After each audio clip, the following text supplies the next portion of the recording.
ജമ്മു കാശ്മീരിൽ ഭീകരാക്രമണം. വിനോദസഞ്ചാരികൾക്ക് നേരെയുണ്ടായ വെടിവെപ്പിൽ 27 പേർ കൊല്ലപ്പെട്ടു. മരിച്ചവരിൽ എറണാകുളം ഇടപ്പള്ളി സ്വദേശി എൻ രാമചന്ദ്രനും ഉൾപ്പെടുന്നു. മലയാളികൾ ഉൾപ്പെടെയുള്ള വിനോദസഞ്ചാരികൾ കുടുങ്ങിക്കിടക്കുന്നുവെന്നും റിപ്പോർട്ടുകൾ.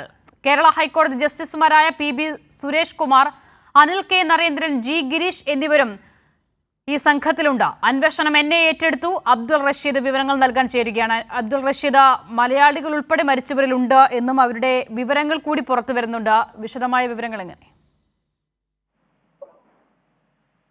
വിനീഷ്, അസിത, ഇന്നൊക്കെ ഉണ്ടായിട്ടുള്ള ഭീകരാക്രമണത്തിൽ മലയാളി അടക്കം മരണപ്പെട്ടു എന്നുള്ള വിവരമാണ് ഇപ്പോൾ ജമ്മു കാശ്മീരിൽ നിന്ന് നമുക്ക് സ്ഥിരീകരിക്കാനാകുന്നത്. എന്തായാലും നിലവിൽ ഇപ്പോൾ 26 പേരുടെ മരണമാണ് സ്ഥിരീകരിച്ചിരിക്കുന്നത്. എന്തായാലും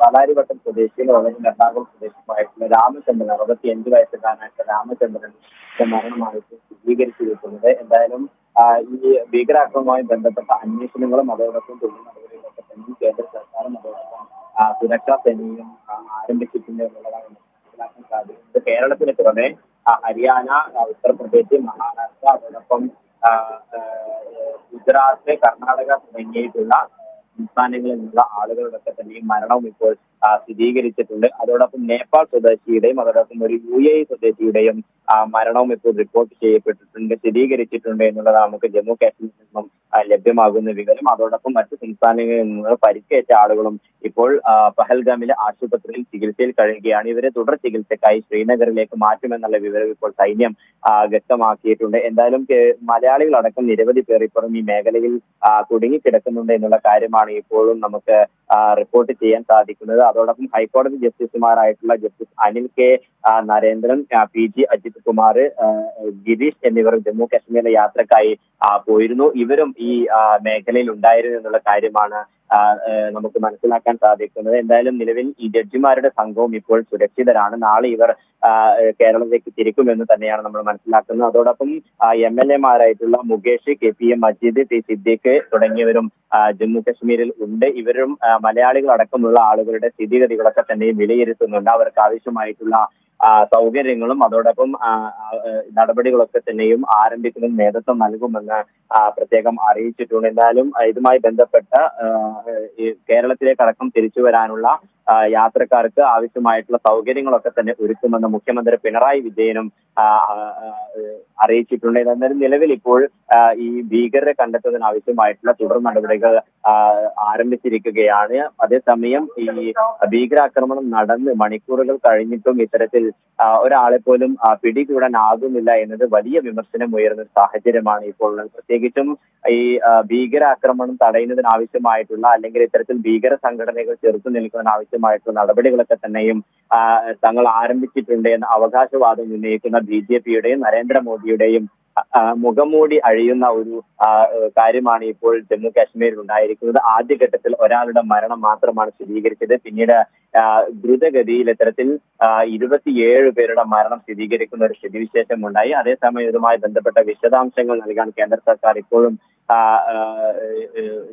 ശ്രമം നടത്തുന്നില്ല എന്നുള്ളതാണ് ഏറ്റവും ശ്രദ്ധേയമാകുന്നത്. അതേസമയം ഇതിനെതിരെ വലിയ വിമർശനവും രാജ്യാന്തര ഭാഗത്തും അതോടൊപ്പം വിദേശ രാജ്യങ്ങളിൽ അടക്കം ഉയരുന്ന ഒരു സാഹചര്യമാണുള്ളത്. എന്തായാലും നിലവിൽ ഈ മേഖലകളിലൊക്കെ തന്നെയും സുരക്ഷയുടെ ഭാഗമായി വലിയ സന്നാഹം തന്നെ ഒരുക്കിയിട്ടുണ്ട്. ഡ്രോണുകളും ഹെലികോപ്റ്ററുകളും ഇത്തരത്തിൽ ഹൈ മാർക്ക് ലൈറ്റുകളൊക്കെ തന്നെ ഉപയോഗിച്ചുള്ള പരിശോധനകൾ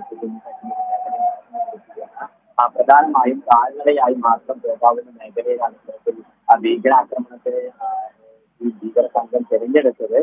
ഇതിൽ വലിയ അതായത് ഈ മേഖലയിൽ ദിനം പ്രതി ആയിരക്കണക്കിന് ആളുകളാണ് വിനോദസഞ്ചാരത്തിനായി എത്തുന്നത്. ഈ മേഖല തിരഞ്ഞെടുപ്പിൽ പ്രത്യേക ഗൂഢാലോചന നടന്നിട്ടുണ്ട് എന്നുള്ള കാര്യവും ഇപ്പോൾ വ്യക്തമാവുകയാണ്. എന്തായാലും ഈ മേഖലയിൽ സുരക്ഷ വർദ്ധിപ്പിച്ചിട്ടുണ്ട്. അതേസമയം ഇത്തരത്തിൽ വിദേശികളടക്കമുള്ള ആളുകൾക്ക് സുരക്ഷ ഏർപ്പെടുത്തുന്നതിൽ വലിയ വീഴ്ച കേന്ദ്ര സർക്കാരിന് പറ്റിയിട്ടുണ്ട് എന്നുള്ള ഒരു വിമർശനം ഉയർന്നു വരുന്ന സാഹചര്യമാണ് ഉള്ളത്. നിലവിൽ ഇപ്പോൾ ആഭ്യന്തരമന്ത്രി അമിത്ഷാ ഇതുമായി ബന്ധപ്പെട്ട ശ്രീനഗറിൽ എത്തിയിട്ടുണ്ട്. നിലവിൽ ഇപ്പോൾ സുരക്ഷാ ഉദ്യോഗസ്ഥർ, പ്രത്യേകിച്ചും ഉന്നതതല സുരക്ഷാ ഉദ്യോഗസ്ഥരുമായി അദ്ദേഹം ചർച്ചകൾ നടത്തിക്കൊണ്ടിരിക്കുകയാണ്. അതോടൊപ്പം NIAയും ഈ കേസ് ഏറ്റെടുത്തിട്ടുണ്ട്. NIAയുടെ ഉന്നതതല സംഘം നാളെ ശ്രീനഗറിലും അതോടൊപ്പം പഹൽഗാമിലും എത്തും എന്നാണ് അറിയിച്ചിട്ടുള്ളത്. പഴുതടച്ചുള്ള ഒരു അന്വേഷണം ഇതുമായി ബന്ധപ്പെട്ട് നടത്തുമെന്നും NIA അറിയിച്ചു. അറിയിച്ചിട്ടുണ്ട്. എന്തായാലും നിലവിൽ ഈ മേഖലകളിലൊക്കെ തന്നെയും ജമ്മു കാശ്മീരിന്റെ വിവിധ മേഖലകളിലും സുരക്ഷാ സൗകര്യങ്ങളും അതോടൊപ്പം സുരക്ഷാ നടപടികളും പൂർണ്ണമായും ആരംഭിച്ചിട്ടുണ്ട് എന്നുള്ളതാണ് ഇപ്പോൾ സൈന്യം ശരി, അബ്ദുൾ റഷീദ്, ഇപ്പോൾ ഈ ആഭ്യന്തര സുരക്ഷാ സംവിധാനങ്ങളെ കുറിച്ചുള്ള വീഴ്ചകളും ഈ ഘട്ടത്തിൽ സജീവ ചർച്ചയാകുന്നുണ്ട്. ആഭ്യന്തരമന്ത്രി ഇതിനോടകം എത്തിയിട്ടുണ്ട് കശ്മീരിൽ. ആ നിലയിൽ ഉള്ള ക്രമീകരണങ്ങൾ എങ്ങനെയാണ്? സ്ഥിതിഗതികൾ പൂർണ്ണമായും നിയന്ത്രണ വിധേയമായിട്ടുണ്ടോ ഇതിനോടകം? നിലവിൽ മേഖലയിൽ സ്ഥിതികളൊക്കെ തന്നെയും പൂർണ്ണമായും നിയന്ത്രണ വിധേയമാണ്. ആദ്യഘട്ടത്തിൽ, അതായത് ഭീകരാക്രമണം നടന്ന ആദ്യഘട്ടത്തിൽ സുരക്ഷാ നടപടികളൊക്കെ തന്നെയും ആരംഭിച്ചതിന് വലിയ വീഴ്ച കേന്ദ്ര സർക്കാരിന്റെയും അതോടൊപ്പം സൈന്യത്തിന്റെയും ഭാഗത്തുണ്ടായിരുന്നു. പ്രത്യേകിച്ചും ഈ മേഖലകളിലേക്ക് വാഹനങ്ങളിൽ എത്തിപ്പെടാൻ സാധിക്കുമായിരുന്നില്ല. അതോടൊപ്പം മേഖലയിൽ സുരക്ഷാ സംവിധാനങ്ങൾ ഉണ്ടായിരുന്നില്ല എന്നുള്ള കാര്യമാണ് ഇപ്പോൾ മലയാളികൾ അടക്കമുള്ള യാത്രക്കാരും വിനോദസഞ്ചാരികളും നമ്മളോട് പ്രതികരിച്ചത്. അതോടൊപ്പം ഈ മേഖലയിൽ ഈ സാധാരണ ആളുകളെ പോലെയും അതോടൊപ്പം സൈനിക വേഷം ധരിച്ച ആളുകളാണ് ഇത്തരത്തിൽ എത്തുകയും ക്കുന്ന രീതിയിൽ സംസാരിക്കുകയും ചെയ്തത്. എന്തായാലും നിലവിൽ ഈ ആഭ്യന്തര മന്ത്രാലയത്തിനും അതോടൊപ്പം കേന്ദ്ര സർക്കാരിനും വലിയ തിരിച്ചടിയാകുന്ന ഒരു സ്ഥിതിവിശേഷമാണ് ഉള്ളത്. രാജ്യത്തിന്റെ വിവിധ കോണുകൾ ഇതുമായി ബന്ധപ്പെട്ട പ്രതികരണങ്ങളൊക്കെ തന്നെയും അല്ലെങ്കിൽ ആരോപണങ്ങളൊക്കെ തന്നെയും ഉയർന്നു വരുന്നുണ്ട്. പ്രത്യേകിച്ചും ഈ ജമ്മു കാശ്മീരിന്റെ പ്രത്യേക പദവിയായിരുന്ന ആർട്ടിക്കിൾ 365 എടുത്തു കളഞ്ഞതിനു ശേഷം വലിയ അവകാശവാദമായിരുന്നു BJP ഉയർത്തിയിരുന്നത്. പ്രത്യേകിച്ചും ഇത്തരത്തിൽ ഈ ഭീകര സംഘടനകളെയും അതോടൊപ്പം ഈ തീവ്രവാദികളെയും പൂർണ്ണമായും തുടച്ചു നീക്കും, രാജ്യത്ത് നിന്ന് തുടച്ചു നീക്കും എന്നൊരു അവകാശവാദമായിരുന്നു പ്രധാനമന്ത്രി നരേന്ദ്രമോദി പ്രധാനമായും ഉയർത്തിയിരുന്നത്. പ്രത്യേകിച്ചും ഈ തെരഞ്ഞെടുപ്പ് കാലഘട്ടങ്ങളിൽ, ജമ്മു കാശ്മീർ നിയമസഭാ തെരഞ്ഞെടുപ്പ് കാലഘട്ടങ്ങളിൽ പ്രധാനമായുള്ള രാഷ്ട്രീയ ആയുധവുമാക്കിയിരുന്നത് BJP ഇത് തന്നെയായിരുന്നു. ഇതിനൊരു തിരിച്ചടിയാണ് ഇപ്പോൾ സംഭവിച്ചിരിക്കുന്നത് എന്നുള്ളതാണ് നമുക്ക് അനുമാനിക്കാൻ സാധിക്കുന്നത്. അതേസമയം ഇതുമായി ബന്ധപ്പെട്ട പൂർണ്ണമായിട്ടുള്ള വിശദീകരണം നൽകാൻ കേന്ദ്ര സർക്കാർ ഇതും തയ്യാറാകുന്നില്ല. എന്തായാലും പ്രധാനമന്ത്രി നിലവിൽ ഇപ്പോൾ സൗദി അറേബ്യയിലാണ് ഉള്ളത്. സ്ഥിതിഗതികൾ വിലയിരുത്തുന്നതിന്റെ നിർദ്ദേശം ആഭ്യന്തരമന്ത്രി അമിത്ഷാക്ക് നൽകിയിരുന്നു. ഇതിന് പിന്നാലെയാണ് ഇപ്പോൾ ആഭ്യന്തരമന്ത്രി അമിത്ഷാ ശ്രീനഗറിലെത്തുകയും ഉന്നതതല ഉദ്യോഗസ്ഥരുമായി യോഗം ചേരുകയും ചെയ്തിട്ടുള്ളത്. എന്തായാലും നിലവിൽ ഇതുമായി ബന്ധപ്പെട്ട അന്വേഷണം തുടർന്നുകൊണ്ടിരിക്കുകയാണ്. ഈ മേഖലകളിലൊക്കെ തന്നെയും പ്രത്യേകിച്ചും ഈ ബൈസർ വാലി മേഖലകളിലൊക്കെ തന്നെയും ഈ പർവ്വത മേഖലകളാണ്. ഈ മേഖലകൾ കേന്ദ്രീകരിച്ചാണ് ഇപ്പോൾ പ്രധാനമായും സുരക്ഷാ നടപടികളും അതോടൊപ്പം ഈ ഭീകരരെ കണ്ടെത്തുന്നതിനാവശ്യമായിട്ടുള്ള തിരച്ചിലും ഊർജിതമാക്കിയിരിക്കും. നിലവിൽ ഇപ്പോൾ മലയാളികൾ അടക്കമുള്ള ആളുകൾ സുരക്ഷിതരാണ്. അതേസമയം ഇതുമായി ബന്ധപ്പെട്ട മരണസംഖ്യ ഉയർന്നേക്കുമെന്നുള്ള ആശങ്കയും നിലനിൽക്കുന്നുണ്ട്. പ്രത്യേകിച്ചും മലയാളികൾ അടക്കമുള്ള നിരവധി ആളുകളാണ് ഈ മേഖലയിൽ വിനോദസഞ്ചാരത്തിനായി എത്തിയിട്ടുള്ളത്. നേരത്തെ ഇതുമായി ബന്ധപ്പെട്ട സമൂഹ മാധ്യമങ്ങളൊക്കെ തന്നെയും ഈ ദൃശ്യങ്ങളൊക്കെ തന്നെയും വൈറലായിരുന്നു. പ്രത്യേകിച്ച് മലയാളികൾ അടക്കമുള്ള ആളുകളുടെ സംഭാഷണങ്ങളൊക്കെ തന്നെയും വന്നിരുന്നു. എന്തായാലും ഈ ജമ്മു കാശ്മീർ മുഖ്യമന്ത്രി ഒമർ അബ്ദുള്ള ഇതുമായി ബന്ധപ്പെട്ട സൂചനകളാണ് നേരത്തെ നൽകിയിട്ടുള്ളത്. അതായത് ഇതുമായി ഈ ഭീകരാക്രമണത്തിൽ കൂടുതൽ മരണസംഖ്യ ഉണ്ടായേക്കും എന്നുള്ള കാര്യവും നേരത്തെ ഒമർ അബ്ദുള്ള സൂചിപ്പിച്ചത്. ഇത്തരത്തിൽ വരും മണിക്കൂറുകൾ ഒരുപക്ഷെ ഇതുമായി ബന്ധപ്പെട്ട ഈ മരണസംഖ്യ ഉയർന്നേക്കുമെന്ന് തന്നെയാണ് നമുക്ക് മനസ്സിലാക്കാൻ സാധിക്കുന്നത്. പ്രത്യേകിച്ചും ഈ ചികിത്സയിൽ കഴിയുന്ന 13 പേരിൽ 8 പേരുടെ നില അതീവ ഗുരുതരമാണ് എന്നുള്ള കാര്യമാണ് ഇപ്പോൾ ആശുപത്രി അധികൃതരും വ്യക്തമാക്കുന്നത്. എന്തായാലും നിലവിൽ വിവിധ സംസ്ഥാനങ്ങളിൽ നിന്നായി പ്രത്യേകിച്ചും ഹരിയാന, കേരളം, ഉത്തർപ്രദേശ്, മഹാരാഷ്ട്ര, കർണാടക, തമിഴ്നാട് തുടങ്ങിയ മേഖലകളിൽ നിന്നുള്ള വിനോദസഞ്ചാരികൾക്ക് നേരെയാണ് ഇപ്പോൾ ആക്രമണം ഉണ്ടാവുകയും അതോടൊപ്പം കൊല്ലപ്പെടുകയും ചെയ്തിട്ടുള്ളത്. തീർച്ചയായും അബ്ദുൾ റഷീദ്, ഈ നിരായുധരായ മനുഷ്യരായിരുന്നു എല്ലാവരും. ഒഴിവുകാലം സുഹൃത്തുക്കളും കുടുംബാംഗങ്ങളും ഒക്കെയായി ചെലവഴിക്കാനായി എത്തിയവരാണ്. പക്ഷേ അവരെ കാത്തിരുന്നത് ഈ നിലയിലുള്ള ഒരു അപകടമാണ്, ആക്രമണമാണ്. ഇപ്പോൾ ഈ കൊല്ലപ്പെട്ട മലയാളി അടക്കമുള്ള ആളുകൾ, ഇവർ ഇവിടേക്ക് എത്തിയത്, കശ്മീരിലേക്ക് എത്തിയത് എന്നായിരുന്നു? അവരുടെ ഒപ്പമുള്ള ആളുകളുടെ നിലവിലെ സ്ഥിതി എന്താണ്? അത്തരം വിവരങ്ങളിലേക്ക് എത്താൻ സാധിച്ചിട്ടുണ്ടോ? കഴിഞ്ഞ ദിവസമാണ് ഈ മലയാളി അടക്കമുള്ള കുടുംബങ്ങൾ ജമ്മു കാശ്മീരിൽ എത്തിയിട്ടുള്ളത്. അതായത് രാമചന്ദ്രൻ കുടുംബം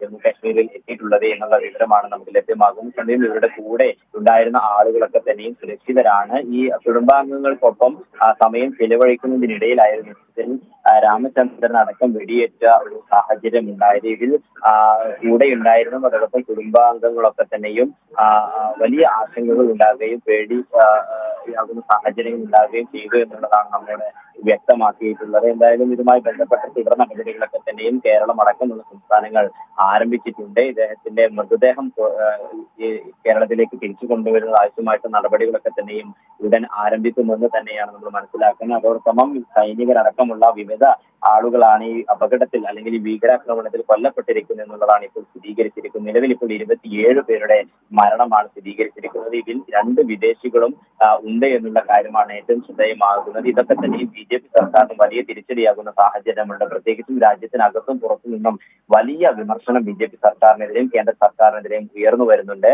പ്രത്യേകിച്ചും ഇത്തരത്തിൽ വിവിധ രാജ്യങ്ങളിൽ നിന്നായി വിനോദസഞ്ചാരത്തിനായി ഇന്ത്യയിലേക്ക് എത്തുന്ന ആളുകൾക്ക് സുരക്ഷ നൽകുന്നത് അല്ലെങ്കിൽ സുരക്ഷ ഏർപ്പെടുത്തുന്നതിൽ കേന്ദ്ര സർക്കാരിന് വലിയ വീഴ്ച പറ്റിയിട്ടുണ്ട് എന്നുള്ള കാര്യമാണ് ഇപ്പോൾ വിവിധ രാജ്യങ്ങളിൽ നിന്നുള്ള ആളുകളൊക്കെ തന്നെയും ആരോപണം ഉയർത്തുന്നത്. എന്തായാലും ഈ മേഖലകൾ കേന്ദ്രീകരിച്ചുള്ള അന്വേഷണങ്ങളും അതോടൊപ്പം ഇതുമായി ബന്ധപ്പെട്ട ക്രമീകരണങ്ങളൊക്കെ തന്നെയും ആരംഭിച്ചിട്ടുണ്ട് എന്ന് തന്നെയാണ് സൈന്യം വ്യക്തമാക്കുന്നത്.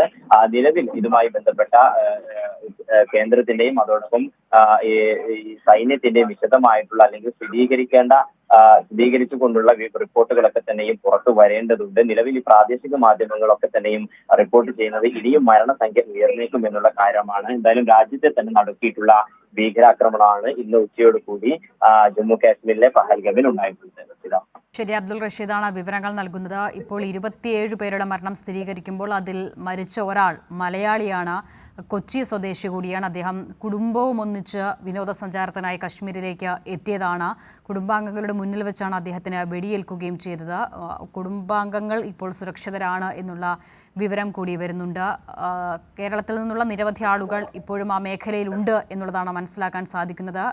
മുകേഷ്, ടി സിദ്ദീഖ് അടക്കമുള്ള MLA-മാരും കശ്മീർ സന്ദർശനത്തിനായി കഴിഞ്ഞ ദിവസം എത്തിയിരുന്നു. ഇവരൊക്കെയും ഈ മേഖലകളിലായി തുടരുക കൂടിയാണ്. അബ്ദുൾ റഷീദ്, കഴിഞ്ഞ മണിക്കൂറുകളിൽ അവിടെയുള്ള ആളുകളോട് സംസാരിക്കുമ്പോൾ ഏറ്റവും ദുഃഖകരമായി അവർ പറഞ്ഞത് അവിടുത്തെ ആശുപത്രി സംവിധാനങ്ങളെയൊക്കെ കുറിച്ചാണ്. ഇപ്പോൾ അബ്ദുൾ റഷീദ് തന്നെ പറഞ്ഞതുപോലെ പരിക്കേറ്റവരിൽ ചിലരുടെ നില അതീവ ഗുരുതരമാണ്. പക്ഷേ വേണ്ട വിധത്തിലുള്ള ചികിത്സ ഉറപ്പാക്കാനുള്ള പ്രതിസന്ധി പോലും അവിടെ നേരിടുന്നുണ്ട് എന്നുള്ളത് ഏറ്റവും പ്രധാനമാണ്. പ്രത്യേകിച്ചും ഇത്രയധികം ആളുകളെ ആശുപത്രിയിലേക്കൊക്കെ എത്തിക്കുമ്പോൾ അതിനുള്ള സംവിധാനങ്ങളും ഏത് തരത്തിലാണ് അവിടെ ഇപ്പോൾ പ്രവർത്തിക്കുന്നത്? അസിത, തീർച്ചയായും നേരത്തെയും ഇതുമായി ബന്ധപ്പെട്ട റിപ്പോർട്ടുകൾ നമ്മൾ ചെയ്തതാണ്. അതായത് ഈ ഭീകരാക്രമണം നടന്ന ആദ്യഘട്ടത്തിൽ ഈ ആക്രമണത്തിന് ഇരയായ ആളുകൾക്കും അതോടൊപ്പം പരിക്കേറ്റ ആളുകൾക്കും തുടർ ചികിത്സ നൽകുന്നതിന് വലിയ അപാകത നേരിട്ടിരുന്നു. പ്രത്യേകിച്ചും ഈ വനമേഖലയും അതോടൊപ്പം കുന്നിൻ ചെരുവുമായിട്ടുള്ള ഒരു മേഖലയിലാണ് ഇത്തരത്തിൽ അപകടമുണ്ടായത്. തൊട്ടടുത്ത പഹൽഗാമിലെ ഗവൺമെന്റ് ആശുപത്രി മാത്രമാണ് ഒരു ആശ്രയമായി ഉണ്ടായിരുന്നത്. ഈ ആശുപത്രിയിൽ വിദഗ്ധ ചികിത്സക്കായിട്ടുള്ള സൗകര്യങ്ങളൊന്നും ഉണ്ടായിരുന്നില്ല എന്നുള്ളതാണ് മലയാളികൾ അടക്കമുള്ള ആളുകൾ നമ്മോട് പ്രതികരിച്ചത്. ഇത്തരത്തിൽ ആദ്യഘട്ടത്തിൽ തുടർ ചികിത്സകൾ നൽകുന്നതിനാവശ്യമായിട്ട് വലിയ വെല്ലുവിളികൾ നേരിട്ടിരുന്നു. പിന്നീട് വിവിധ ആശുപത്രികളിലേക്ക് ആളുകളെ മാറ്റിയിട്ടുണ്ടായിരുന്നു. നിലവിൽ ഇപ്പോൾ 13 പേരാണ് പഹൽഗമിലെ ആശുപത്രിയിൽ ചികിത്സയിൽ കഴിയുന്നതിൽ 8 പേരുടെ നില അതീവ ഗുരുതരമാണ്. ഇവരെ ശ്രീനഗറിലെ ആശുപത്രിയിലേക്ക് മാറ്റാനുള്ള സജ്ജീകരണങ്ങളൊക്കെ തന്നെയും ആരംഭിച്ചിട്ടുണ്ട്. സൈന്യത്തിന്റെ പ്രത്യേക ഹെലികോപ്റ്റർ ഉപയോഗിച്ചായിരിക്കും ഇവരെ ശ്രീനഗറിലേക്ക് എത്തിക്കുക എന്നുള്ള കാര്യമാണ് ഇപ്പോൾ സൈന്യം വ്യക്തമാക്കിയിരിക്കുന്നത്. എന്തായാലും നിലവിൽ 8 പേരുടെ നില അതീവ ഗുരുതരമാണ്. തലയ്ക്കും അതോടൊപ്പം കഴുത്തിനും നെഞ്ഞിനും അടക്കം വെടിയേറ്റിട്ടുണ്ട് എന്നുള്ളതാണ് ആശുപത്രിയിൽ നിന്ന് നമുക്ക് ലഭ്യമാകുന്ന വിവരം. പ്രത്യേകിച്ചും ഇത്തരത്തിൽ നേർക്കുനേർ നിന്നിട്ടുള്ള വെടിയുതിർക്കലിൽ നിരവധി ആളുകൾക്ക് പരിക്കേറ്റിട്ടുണ്ട്. അതേസമയം ഇതുമായി ബന്ധപ്പെട്ട കണക്കുകൾ മറച്ചുവെക്കുന്ന ഒരു സമീപനമാണ് കേന്ദ്ര സർക്കാരിന്റെ ഭാഗത്ത് ഉണ്ടാകുന്നത് എന്നുള്ളതാണ് ഏറ്റവും ഖേദകരമായി നമുക്ക് മനസ്സിലാക്കാൻ സാധിക്കുന്നത്. എന്തായാലും ഈ ആശുപത്രി അധികൃതർ വ്യക്തമാക്കുന്ന വിവരം അനുസരിച്ച് 13 പേരാണ് ഇപ്പോൾ നിലവിൽ പഹൽഗമിലെ ഗവൺമെന്റ് അല്ലെങ്കിൽ സർക്കാർ ആശുപത്രിയിലുള്ളത്. ഇവിടെ തുടർ ചികിത്സക്ക് അല്ലെങ്കിൽ അത്യാവശ്യ ഘട്ടങ്ങളിൽ മാത്രം നൽകേണ്ട ചികിത്സാ സൗകര്യങ്ങൾ മാത്രമാണുള്ളത്. വിദഗ്ധ ചികിത്സയ്ക്ക് വേണ്ടി മറ്റു ആശുപത്രികളിലേക്ക് മാറ്റണം എന്നുള്ള വിവരം നേരത്തെ തന്നെ പഹൽഗാം ആശുപത്രി അധികൃതർ നൽകിയിരുന്നു. ഇതിന്റെ ഒരു അടിസ്ഥാനത്തിലാണ് ഈ പരിക്കേറ്റ ആളുകളെയും അതോടൊപ്പം അതീവ ഗുരുതരാവസ്ഥയിൽ കഴിയുന്ന ആളുകളെയും പ്രത്യേക ഹെലികോപ്റ്ററിൽ ശ്രീനഗറിലേക്ക് മാറ്റുമെന്നുള്ള വിവരം ഇപ്പോൾ സൈന്യം വ്യക്തമാക്കിയിരിക്കുന്നത്. എന്തായാലും തുടർ നടപടികളും അതോടൊപ്പം നിലവിലെ സ്ഥിതിഗതികളൊക്കെ തന്നെ വിലയിരുത്തുന്നതിന് ആവശ്യമായി ആഭ്യന്തരമന്ത്രി അമിത്ഷായുടെ നേതൃത്വത്തിൽ ഇപ്പോൾ ഉന്നതതല യോഗം ചേർന്നിട്ടുണ്ട്. ഇതുമായി ബന്ധപ്പെട്ട കൃത്യമായിട്ടുള്ള പരിശോധനകൾ നടക്കും. വരും ദിവസങ്ങളിൽ ശക്തമായ തിരച്ചിൽ ഉണ്ടാകും. വിവിധ മേഖലകളിൽ വിവിധ സൈന്യത്തിന്റെ നേതൃത്വത്തിൽ ഇത്തരത്തിൽ തിരച്ചിൽ തുടരും എന്നുള്ള കാര്യമാണ് ഇപ്പോൾ ആഭ്യന്തര മന്ത്രാലയവും പുറത്തുവിടുന്ന വിവരങ്ങൾ. അതേസമയം ഈ ഒരു പശ്ചാത്തലത്തിൽ പ്രധാനമന്ത്രി നരേന്ദ്രമോദി ഇന്ന് ഇന്ത്യയിലേക്ക് തിരിക്കുമെന്നുള്ള വാർത്ത കൂടി വരുന്നുണ്ട്. സൗദിയിലെ ദ്വിദിന സന്ദർശനത്തിലായിരുന്നു പ്രധാനമന്ത്രി നരേന്ദ്രമോദി. ഈ സ്ഥിതിഗതികളൊക്കെ തന്നെ വിലയിരുത്തുന്നതിനായി ആഭ്യന്തരമന്ത്രി അമിത്ഷാക്ക് പ്രധാനമന്ത്രി നരേന്ദ്രമോദി നിർദ്ദേശം നൽകിയിരുന്നു. ഈ ഒരു പശ്ചാത്തലത്തിലാണ് ഇപ്പോൾ വീണ്ടും പ്രധാനമന്ത്രി നരേന്ദ്രമോദി ഇന്ത്യയിലേക്ക് ഈ ദ്വിദിന സന്ദർശനം മാറ്റിവെച്ചുകൊണ്ട് വെട്ടിച്ചുരുക്കിക്കൊണ്ട് ഇന്ത്യയിലേക്ക് എത്തുന്നത് എന്നുള്ള വിവരമാണ് ഇപ്പോൾ നമുക്ക് ലഭ്യമാകുന്നത്. എന്തായാലും ഈ മേഖലയിൽ ഇപ്പോൾ സുരക്ഷാ ഉദ്യോഗസ്ഥരുടെയും അതോടൊപ്പം സൈന്യത്തിന്റെയും നേതൃത്വത്തിൽ തിരച്ചിൽ തുടരുകയാണ്. ശരി, ഏറ്റവും പുതിയ വിവരമായി വരുന്നത് പ്രധാനമന്ത്രി ഇന്ത്യയിലേക്ക് മടങ്ങിയെത്തുന്നു എന്നുള്ളതാണ്. അദ്ദേഹം സൗദി അറേബ്യ സന്ദർശനത്തിലായിരുന്നു, അത് നിർത്തി അദ്ദേഹം മടങ്ങിയെത്തുകയാണ് ഈ സാഹചര്യത്തിൽ കൂടി.